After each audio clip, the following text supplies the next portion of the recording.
যুক্তরাষ্ট্রে প্রধান উপদেষ্টা সফরকে কেন্দ্র করে স্ক্যাটার্ড ভাবে আওয়ামী লীগের ওরকম ভাবে কোনো জায়গায় দেখা যাচ্ছে না, বাট তারা বিভিন্ন বেসমেন্টে বা বিভিন্ন জায়গায়, আমি কটাক্ষ করছি না, তারাও জি হয়তো পালিয়ে বেড়াচ্ছে লজ্জায়। ওরা একটা ওনাকে নো বলবে যে উনি অবৈধ সরকার, এটা সেটা বলার চেষ্টা করবে। But at the same time যুক্তরাষ্ট্র বিএনপি বিশাল ভাবে প্রচার করছে যে তারাও ওনাকে ওয়েলকাম জানাবে, স্বাগত জি জানাবে। তো জি যুক্তরাষ্ট্র বিএনপি নিউ ইয়র্কে জি is a big huge group. So জি আওয়ামী এটা আমি জানি, লীগের হ্যাঁ জি যারা জি বিভিন্নভাবে জি বলছিলেন যে তারা কিছু কিছু প্লেকার্ড নিয়ে দাঁড়াবেন, তারা এখন আতঙ্কে আছে যে যুক্তরাষ্ট্র বিএনপি করে, বিএনপি যদি এই স্বাগত জানায় কিভাবে তাদের সামলাবে। সো টান টান উত্তেজনা চলছে, এখানে মারামারি হয় কিনা দেখা যাক। বাট যুক্তরাষ্ট্র না বিএনপি কিন্তু সো বিগ, উনি ওয়েলকাম দিন জানাচ্ছে। দিন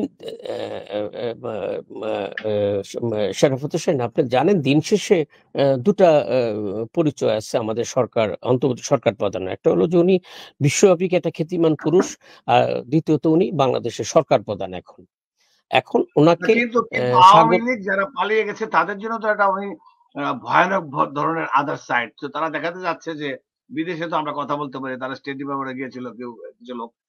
তারাও হুম, শুনছে কথাগুলো আমরা যে বলছি।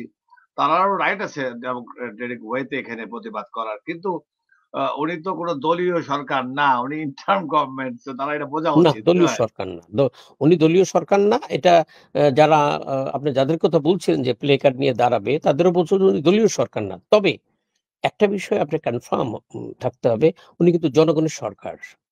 আ আ জনগণের আমাদের সরকার, যে দলীয় হ্যাঁ, সরকার। জনগণের সরকার। আওয়ামী লীগ ওনার বিরুদ্ধে তো বিক্ষোভ করে লাভ নেই। আর যুক্তরাষ্ট্র বিএনপি তৈরি আছে এটাকে হ্যান্ডেল করার জন্য। Go ahead. হ্যাঁ, হ্যাঁ। উনি কিন্তু জনগণের সরকার। আ জনগণের ম্যান্ডেট, আমি যেটা আপনাকে পূর্বে বলেছিলাম যে উনি যদি শুধু ছাত্ররা উনার নিয়োগকর্তা না, বাংলাদেশের ১৮ কোটি মানুষই উনার নিয়োগকর্তা। তো উনি এটা উনি অন্তর্বর্তী সরকার হলেও উনি কিন্তু জনগণের প্রতিনিধিত্ব করেন। এটা আপনার মাথায় রাখতে হবে। উনি কিন্তু জনগণের সরকার। আপনি ওনাকে ডিসঅনার করলে আপনার জনগণকে ডিসঅনার করা হয়। এটা বুঝতে হবে। উনি কিন্তু দীর্ঘকালের জন্য সরকারে আসেন নাই। উনি সরকারের এই যে গত ১৫ বছরের যে এনামলিগুলি ছিল, এগুলি সংস্কার করে একটা ইলেকশনের পরিবেশ তৈরি করে উনি আবার ওনার জায়গায় আ চলে যাবেন। ঠিক আছে?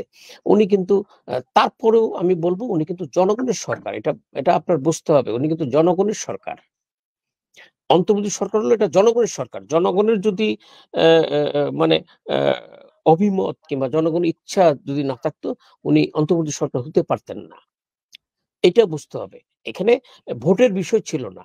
কিন্তু মানুষের মনোভাব, মানুষের আকাঙ্খা, মানুষের ইচ্ছা, মানুষের ইমোশন গুলো একত্রিত হয়ে উনাকে অন্তর্বর্তী সরকার প্রদান করা হয়েছে। সো জনগণের প্রতিফলন এখানে আছে কিন্তু। এটা আপনি যারা পলিটিক্যালস এর ছাত্র তারা এটা ভালো করে বুঝবেন।